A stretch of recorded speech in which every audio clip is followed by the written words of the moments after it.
كل غدا. النهارده معاكم الحلقه الرابعه من يوميات مغترب، والحلقه النهارده احنا عاملينها مع زميلي في السكن وهو الاستاذ شريف.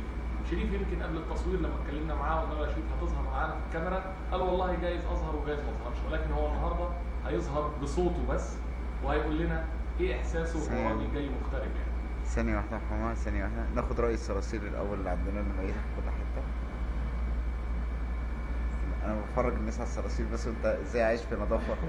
لا في صراصير مرة كتير، أنا لسه رامي الصرصارين دلوقتي. والله يا صراصير مشكله في السعوديه كلها يعني، بس عند شريف ومش بس عندي في الشقه، لان دي شقتي اللي انا قاعد فيها انا وشريف، وهو ده المكان اللي احنا نايمين فيه. فبسال الاستاذ شريف حضرتك متجوز يا استاذ شريف؟ الحمد لله رب العالمين. استاذ شريف متجوز.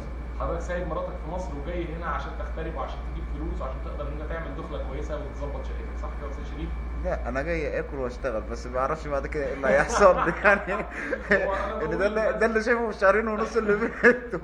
بقول للناس اللي فاكره ان هو بيجي السعوديه عشان يفرش فلوس، هو بيقعد سنه على الاقل مش عارف يكمل حتى اكل وشرب، لانه بيبقى عايش في بلد مش بتاعته ومش عارف يعمل ايه.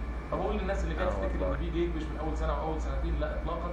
بعد اول سنه وبعد اول سنتين وبعد ما تبدا خلاص تريح نفسك، تبدا ساعتها تشيل فلوس. لكن طول السنتين ما تحاولش انك تشيل غير يمكن 300 400 ريال اللي هم يا دوب هتبعتهم لاهلك عشان تحسسهم ان انت راجل اتغربت. استاذ شريف احنا مبسوطين جدا جدا بالقعده اللي انت قعدتها معانا. أقول لك خبر حلو بقى في اللحظة الحالية دي. مين كسب في انتخابات نادي الزمالك؟ لا انا كنت بحلق وما اعرفش مين اللي كسب، ولو قلت لي ان مرتضى منصور كسب هيبقى اسوأ خبر سمعته في 2009.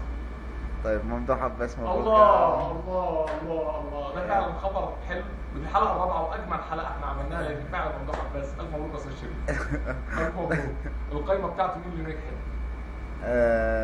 حازم امام. حلو.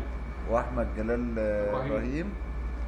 والباقي اسماعيل سليم ولا المندوب حسيني؟ في خناقه ما بين اسماعيل والمندوب وابراهيم يوسف وتقريبا لغايه دلوقتي لسه هو الفرز ما كملش، بس الفروق. ممدوح عباس هو اللي معانا 170 13 170 13. طيب الحمد لله. على العموم هي حلقه جميله، وشكرا لكم جدا ان انتوا يعني قعدتوا معانا طول. يلا عشان في اعلان زبادي بعدين.